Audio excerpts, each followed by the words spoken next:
Hello and welcome to Boomer Banter, where we have real talk about aging well. And I am your host, Wendy Green.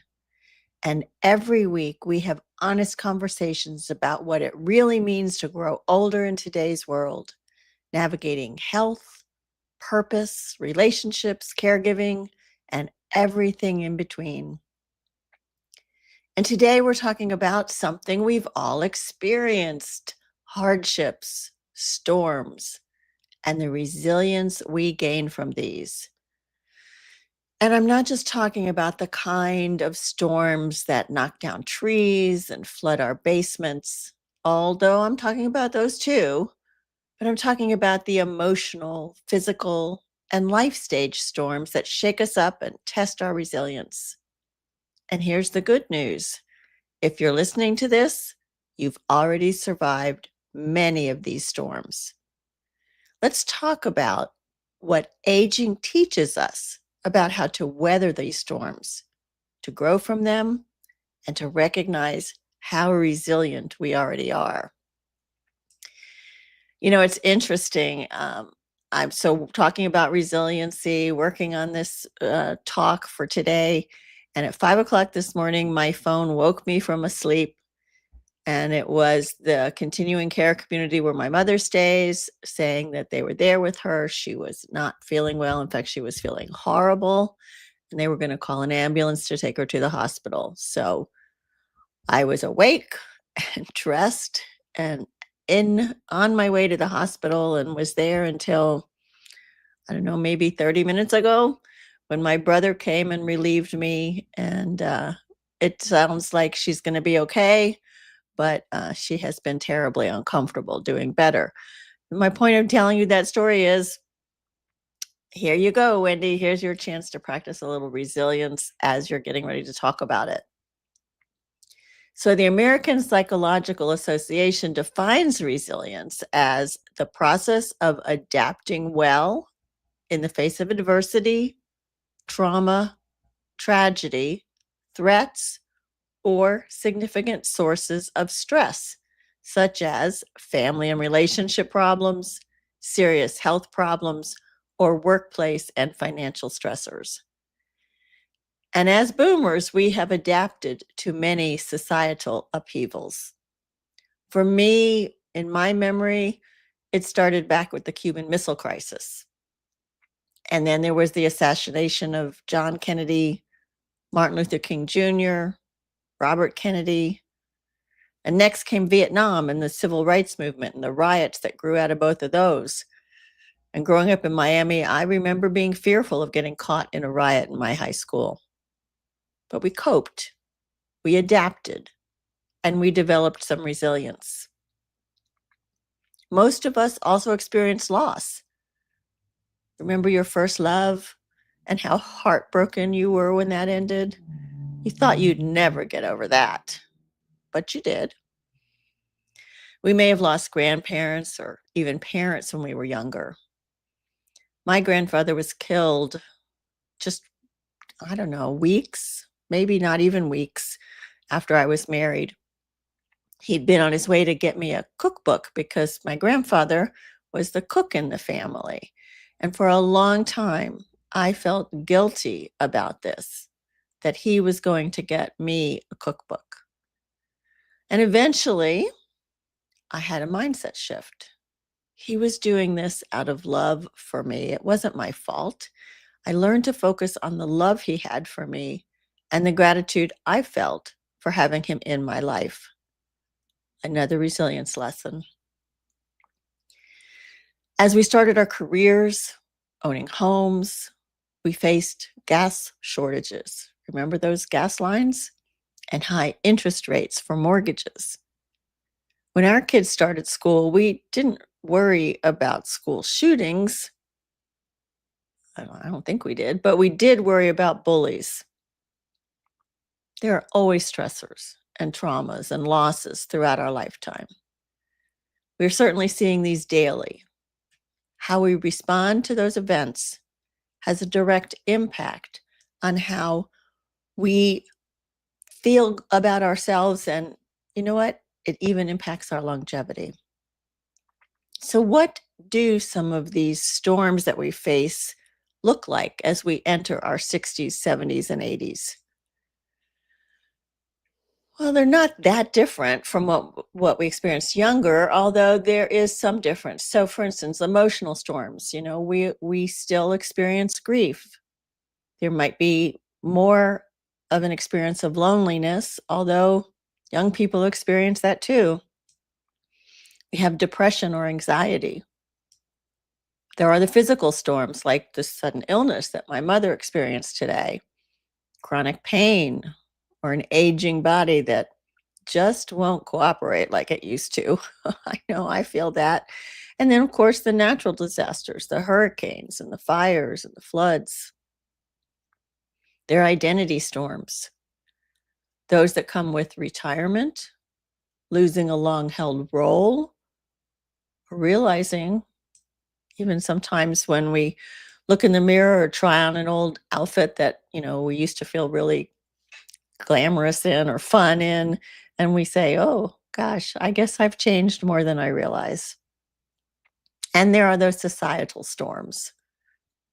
We all know about ageism. That's something we talk about a lot. The loss of services that we've come to depend on. Many of us experience a difficulty accessing affordable health care, access to reliable transportation once we realize we shouldn't be driving like we used to, and the constant stream of bad news. The thing about many of these storms, the emotional, physical, many of these storms is they don't always make headlines, but they do impact our lives. Sometimes we're just trying to put one foot in front of the other, literally or metaphorically. Either way, when I'm in that space, I try to remind myself, this too shall pass.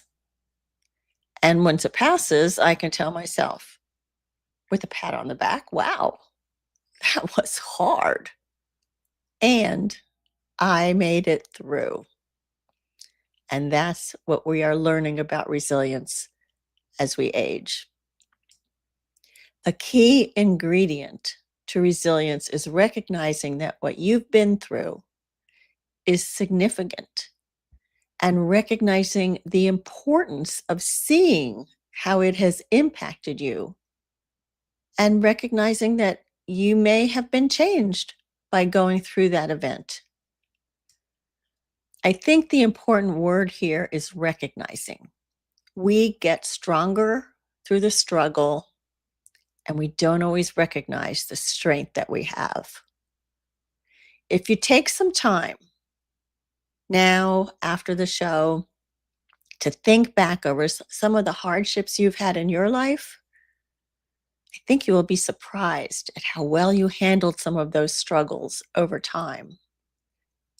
Recognize your own strength. When older adults have higher rates of resilience, they're better at adapting to change and coping with health challenges. For instance, as we face life transitions like retirement or loss of loved ones or physical limitations, resilience helps us adapt and helps us to find new meaning in life. As resilient older adults, we're better equipped to handle chronic illnesses and recover from medical setbacks. I think I've told you the story of my dad when he was terminally ill. He had kidney failure, COPD, and he still was smiling, waving at people, thinking about what he could write next. He was coping with this place he was, this terminal illness, and still staying resilient through the storm. He was a good role model.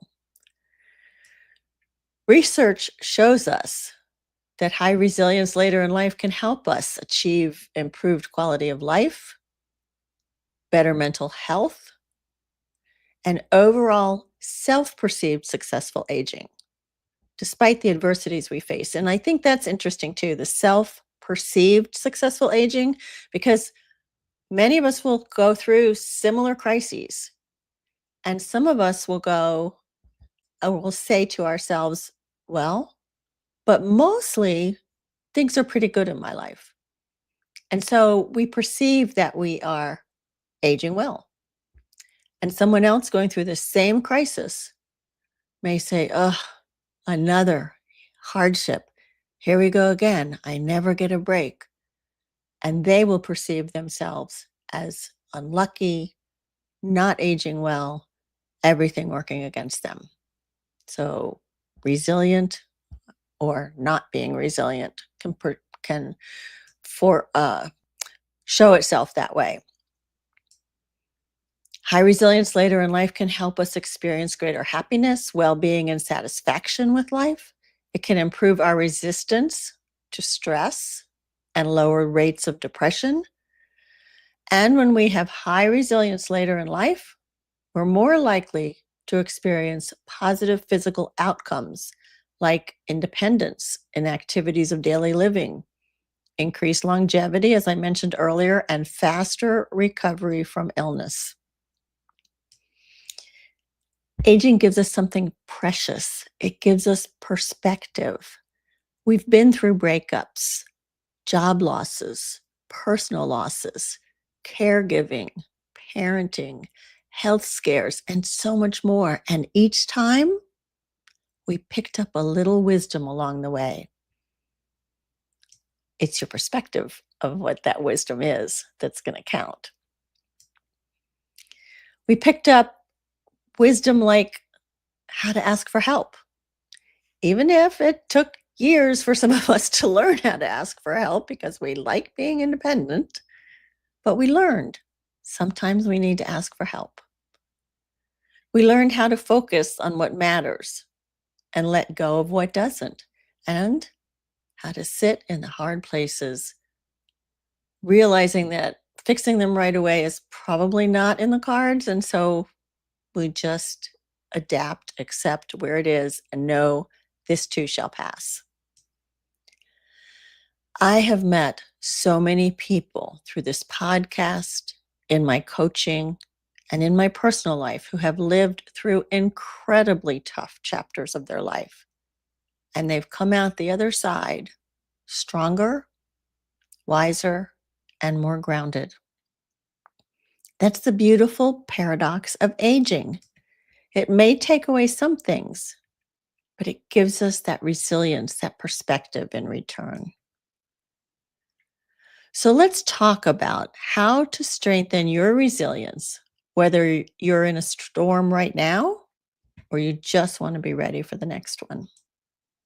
So here are a few tools I would recommend. When you're in that storm, anchor yourself in a routine.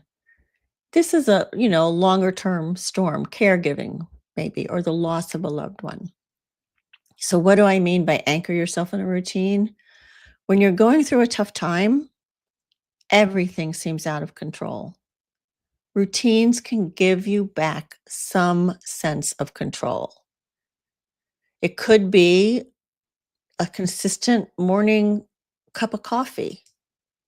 Maybe you'd like to read a chapter in a prayerful book, in a happy book, something that makes you feel good. Or maybe you like to put on some quiet music and just enjoy starting your day in a peaceful frame of mind. Maybe a routine might be a consistent check-in with a friend, either by phone or in person. Maybe a regular breakfast meeting or just a friendly call to know that you're not alone. If you're creative, maybe you spend time daily writing or drawing or playing music or taking photos, whatever your creative outlet is. Make sure you take some time every day while you're in the midst of this storm, even if it's 10 minutes, just to take that break and say, I know every day, 10 to 10:15, I'm going to do this for me.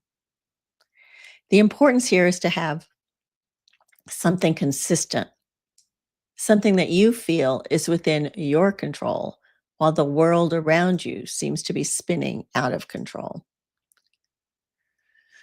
Another tool is, excuse me, is to stay connected. And this is not always easy. I understand that. If you're an extrovert, you get energy from being around people. But even as introverts, isolation leaves us running through grim scenarios in our head, telling us how bad everything is or could be. So, connecting with others may offer us some distractions from our concerns. It may help us realize that we're not alone. But how do you do that? How do you connect? Well, please don't wait for someone to call you. We all have busy lives, and people you are close to may not realize that you're struggling. Invite someone that you feel comfortable with to meet you for lunch, or see if there's a class at your senior center or an Ollie class that sounds interesting. Even a walk around your neighborhood, saying hello to the people you pass, a little smile, a little wave. You may be surprised at the short conversations you have and find that they pick up your spirits just a little bit. And speaking of walking, move your body. As much as you may not want to move when you are sad or scared or worried or angry or any other emotion you're feeling, I am here to tell you it helps. Used to be when I felt one of these emotions, all I wanted to do was curl up on the couch under a blanket and suffer. It was sad. I did not want to see anyone. After all, who would want to spend time with me anyway when I was in such a down mood? I did not want to go anywhere. I just wanted to stay in my pajamas and hope the world would leave me alone. And while these non actions may be tempting, they are not necessarily helpful. Go outside, get some natural sunshine, take a walk. If the weather's nice, maybe do some gardening if that's something you enjoy. If it's a cold, snowy, or rainy day, where else can you get movement? You could go to the gym, maybe, the mall, just to walk, cleaning a closet, visit a museum. Movement, even gentle movement, sparks your endorphins, which flood your brain with feel good chemicals. And sunlight does the same thing. So if you can combine movement with something outside, you're going to double the benefit. And reflect on your resilience. Remember, I said in the beginning, we don't always recognize how strong we really are, what we've gone through. I sometimes tell the story of sitting in a workshop on gratitude and being unable to think of anything I was grateful for. This was during the time shortly after my father had passed and my second marriage had ended. But I truly had a lot to be grateful for.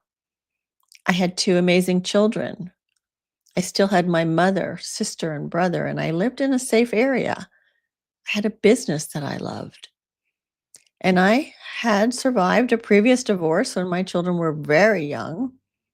I had picked myself up and moved several times and landed on my feet each time.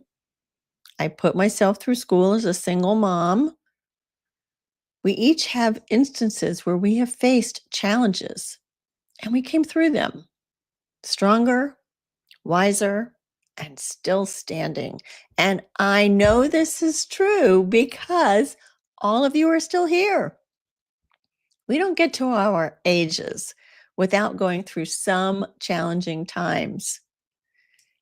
And recognizing your own resilience is one of your superpowers. The final tool I want to mention for your resilience toolkit is mindset. Try to maintain hopefulness. This is the light that guides us through darkness. How do you do that? Try setting small, achievable goals each day that can help maintain a sense of hope and purpose. Simple things like make your bed, put the dishes in the dishwasher, Throw away the old catalogs that have accumulated. Clutter and disarray blocks out a sense of control, leading to a feeling of hopelessness. Just doing some of these small, achievable things can begin to let the light back in and cultivate optimism. It's seeing the glass half full, even when it's challenging. Maybe keep a gratitude journal to regularly remind yourself of the positives aspects of life, or share a nightly talk with a friend or a loved one and share your gratitude for that day. Gratitude helps to foster optimism because you start to focus on what's good rather than what's gone wrong that day. And finally, embrace positive thinking and emotions. This is like choosing to paint your world in bright colors. Practicing mindfulness and focusing on positive moments throughout the day can help in nurturing positive thinking and emotions. And I'm not talking about what people today call toxic positivity. I'm talking about recognizing positive moments. There's that word recognizing again. For instance, the other day, I was running errands and it seemed like people were being especially nice and friendly. It was like, wow, what's going on today? For instance, when I was trying to merge onto the interstate, a car actually slowed to let me into the lane. That's a rare occurrence. When I was unloading groceries into my car at Costco and I'd finished and I turned to return my wagon, a man kindly offered to take it for me. Oh, thank you, I said. And many people that I passed in the stores or while I was doing my errands, they just made eye contact and smiled for no particular reason. And when I got home, I was like, wow, that was so nice. So many nice things happened today. Just notice, recognize. And here's another one: give support and volunteer. This is one of my favorites because when we give to others, especially our time, we will generally get more out of that than what the recipient does. Finding organizations that need volunteers is really not that hard. I put the query in Google, where can I find volunteer opportunities in Greenville, South Carolina? And the very first thing that popped up, 35 organizations came up. Everything from healthcare opportunities, mentoring or teaching, mental health advocacy, tree planting, just about anything you might be interested in is available and probably in need of volunteers. AARP has a volunteer portal. And closer to home, you may notice that a neighbor just recently had surgery and offer to fix them a warm meal. Or you may have a friend that is caregiving for a loved one. Offer to give them a break by staying with their loved one for an hour or two so they can go get their hair cut or go to a doctor's appointment. Giving of yourself can really help you feel better about your own situation. So I want to leave you with this. You have already survived 100% of your hardest days. You're not weak when you feel overwhelmed. You're not weak when you're struggling through a storm, and you're not alone in those feelings. But aging doesn't mean we stop growing. It means we've had time to learn what really matters, and we probably will have the opportunity to learn that again. So here's your gentle reminder today. You are more resilient than you know. The weather may change, but your roots are deep. You've bent in the wind before, and you've always found your way back to the sun. The take-home message here is that an accumulation of adversities throughout life has offered us opportunities for resilience. It's built our confidence in meeting those challenges, and thus it's improved the outcomes that we experience later in life.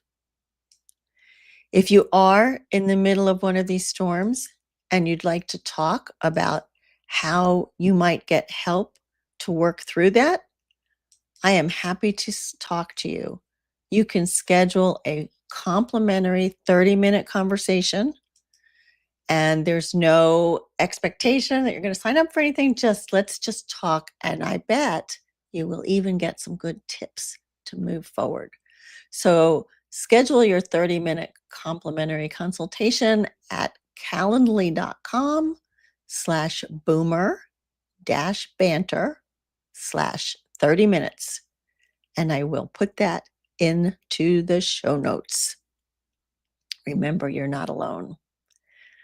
So if this episode resonated with you, I would love to hear your thoughts. You can drop me an email at wendy@heyboomer.biz. You can also, and this would be lovely, leave a comment wherever you're listening to this podcast, YouTube, different podcast apps on Facebook, LinkedIn, wherever you're listening to it, leave a comment and let me know what you thought. And even share it with a friend, because everybody can benefit by recognizing how resilient they already are. And one more thing, I want to recommend another podcast to you by a woman who is part of the Age-Wise Collective.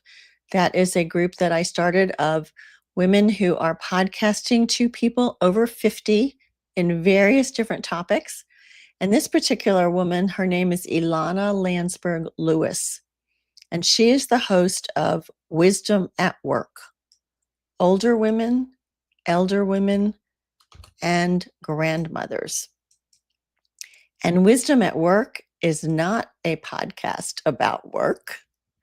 It's about the wisdom we gain from the work that we do. So here you'll find intimate conversations with fascinating older women activists and artists around the world, sharing their wisdom and stories of triumph over adversity, sharing their creativity, and how they tackle some of the world's most intractable problems. You can find Wisdom at Work wherever you listen to your podcasts, or go to wisdomatworkpodcast.com. Thank you so much for listening. I am so glad that I was able to join you today, and I look forward to joining you next week. Until then, stay grounded, stay curious, and remember, you are more resilient than you realize. Thanks.